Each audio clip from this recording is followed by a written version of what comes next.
আবার একটা বাহিনী চলে গেল তো ওই কথা শুনবে কিছু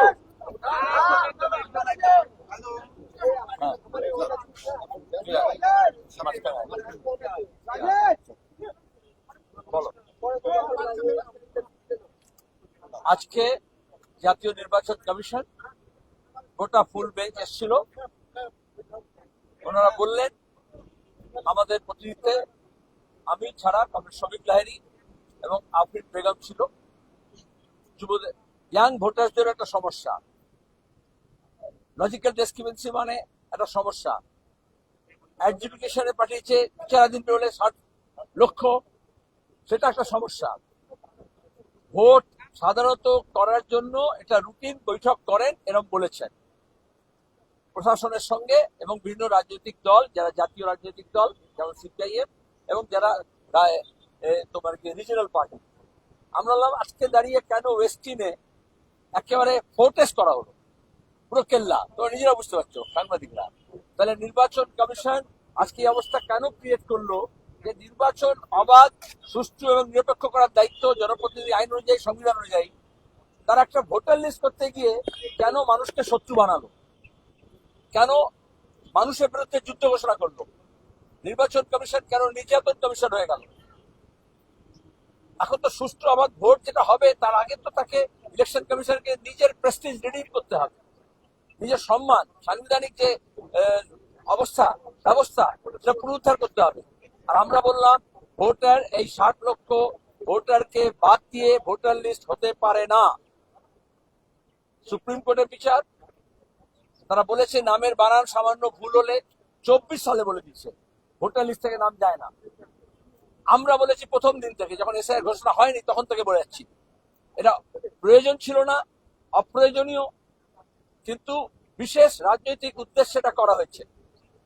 ওরা নিজেরা স্বীকার করলেন আজকে যেটা করতে গিয়ে যে প্রশাসনিক আধিকারিকদের দিয়ে করা হয়েছিল একেবারে বিএলও এইআরও থেকে উপর পর্যন্ত, সেখানে কিছু শস্যের মধ্যে ভূত ছিল। আমরা বললাম কিছু না, একজন দুজনের বিরুদ্ধে ব্যবস্থা নিয়েছে। যখন স্বীকার করছেন এত গন্ডগোল পাকানো হয়েছে কারণ প্রশাসনিক আধিকারিকরা যারা যুক্ত ছিলেন এই প্রক্রিয়ার মধ্যে তারা সবটা করেননি, তাহলে তাদের বিরুদ্ধে কি ব্যবস্থা নিচ্ছেন জানাতে হবে। তাহলে আবার ভোট তাদেরকে দিয়ে তো করানো হবে। তাহলে বুথ থেকে গণকেন্দ্র পর্যন্ত কি করে আপনি নিরপেক্ষ ভোট করাতে পারবেন? বললো সিসিটিভি থাকবে, আর সিসিটিভি কয়েক লক্ষ টাকা দিয়ে লাগিয়ে দেন, তারপর ধরে কেউ দেখে না। তাহলে কন্ট্রোল রুমে সব পলিটিক্যাল পার্টির প্রতি থাকা উচিত, ট্রান্সপারেন্ট যদি হয় যে কোথায় কি হচ্ছে। আমরা দেখেছি গণকেন্দ্রে কিরকম গন্ডগোল হয়। আমরা বলেছি যে নতুন ভোটার, এই যে আফরিন বলেছে সেটা 18 বছরে ভোটাধিকার আমরা লড়েছিলাম, অথচ হায়ার সেকেন্ডারি পাস করেছে, মাধ্যমিক পরীক্ষা দিচ্ছে গত কয়েক বছর ধরে। আমাদের যে জন্মহার সে অনুযায়ী কেন 18 বছর থেকে 21 বছরে ভোটাধিকার পেল না? আমরাই তো প্রথম 18 বছর ভোটাধিকার করেছিলাম পশ্চিমবঙ্গে।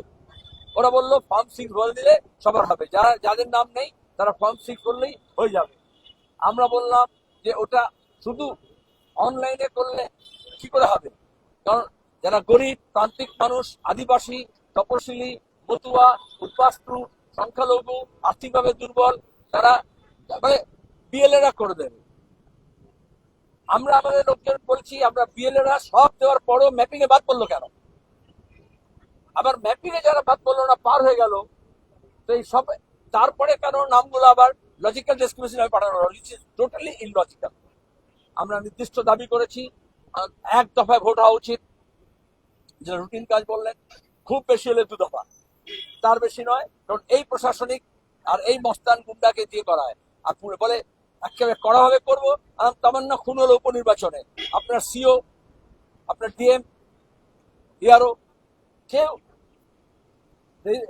রিটার্নিং অফিসার আরো একটা এফআইআর করেছে, খুন হয়ে গেল ভোটের দিনে গণনা চলতে চলতে। তাহলে কি করে হবে? শুধু ঘোষণা করলে হবে না। ওরা কথা দিয়েছেন এই 60 লক্ষ লোককে ফিরিয়ে এনে ভোটার লিস্টে, তারপরে ভোট হবে। 2, যাদের নাম ডিলিট করা হয়েছে তাদেরও সুযোগ দিতে হবে। আর 3, ইলেকশন কমিশন কোনো রাজনৈতিক পক্ষপাত দুষ্ট হলে চলবে না। আজকাল আমাদের দেশে সাংবিধানিক পদমর্যাদার লোকজন নিয়েও পলিটিক্যাল কন্ট্রোভার্সি হচ্ছে। আর যে মেশিনারির সঙ্গে ওরা কথা বলবেন রাজ্যের বা কেন্দ্রের, তারাই তো ওভারনাইট এখনই দেখবেন কালকে ছিল ওদিকে প্রশাসনিক ব্যবস্থা করবে, আজকে আবার সেই অন্য দলের হয়ে প্রতিনিধিত্ব করছে। তাহলে বায়াস অ্যাডমিনিস্ট্রেশন যেটা আগে ছিল না, সেটাকে কিভাবে মোকাবিলা করবেন সেটা আমরা করেছি। সেলিন্দা, আপনি কি পরিষ্কার করে আরেকবার বলবেন যে কমিশন এটা স্বীকার করলো প্রশাসনিক আধিকারিকদের গাফিলতির কারণে লজিক্যাল ডিসক্রিপেন্সি হচ্ছে? অবশ্যই আমরা বলেছি, কারণ আপনি করেছেন যতটা আপনি চিবোতে পারেন তার চেয়ে বেশি কামড়েছেন। আপনি জানেন কোন মেশিনারি দিয়ে কাজ করতে হবে, স্বীকার করেছে। তাহলে এখন আমরা বলছি রেক্টিফাই করো, আর যারা অন্যায় করেছে তাদের বিরুদ্ধে ব্যবস্থা নাও, দুটোই করতে হবে। बोलो हिंदी में बोलो, क्या बातचीत हुआ हिंदी में बोलो।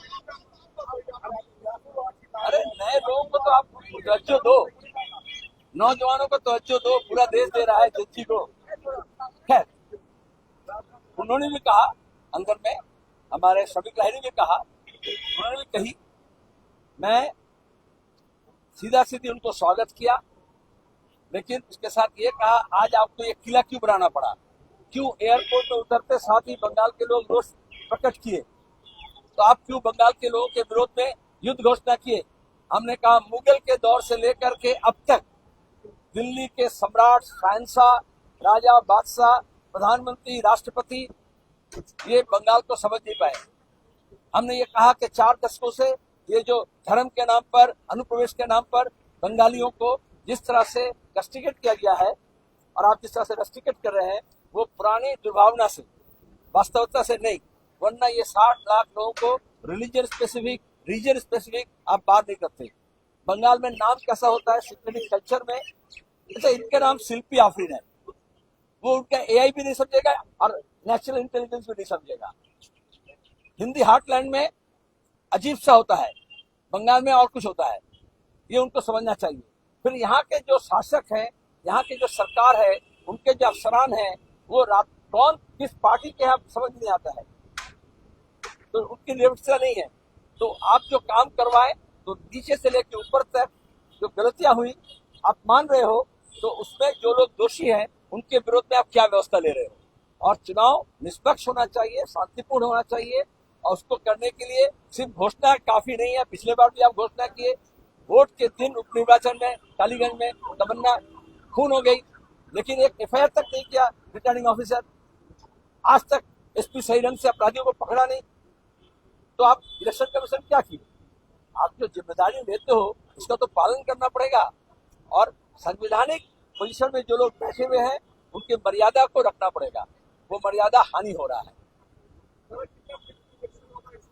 हमने मांग किया है 1 फेज में होना चाहिए, बहुत ज्यादा होगा तो 2 फेज में होना चाहिए, क्योंकि वही गुंडे, वही बदमाश, वही शासकीय अफसर और पुलिस का हिस्सा जो राज्यसभा मेंबर बनने के लिए पहले से ही तृणमूल का होकर काम करता है, उसको घुमा घुमा करके चुनाव करवाया जाता है। आप देखोगे अभी जब पोजीशन चेंज हो रहा है, पोस्टिंग हो रहा है, बड़े बड़े WBCS, IAS, IPS का, WPS का, जिसमें समझा जाएगा कि चुनाव में कौन लोग तृणमूल करने के लिए माहिर है, उनका इस्तेमाल किया जा रहा है। तो आप इसी से करवाएंगे तो आपको इसके बारे में बहुत चौकसी बरतना पड़ेगा। हमने अंदर में नहीं कहा, लेकिन आप जब ये सवाल किए, गणेश कुमार से बात करके ये लगा कि बंगाल में आने के बाद कल के एयरपोर्ट में हमारे वाम पक्ष की तरफ से नौजवान महिलाएं जिस तरह से प्रदर्शन किए, हमने यहाँ जो बात किया तो उनका ज्ञान चक्षु उन्मिलित होगा।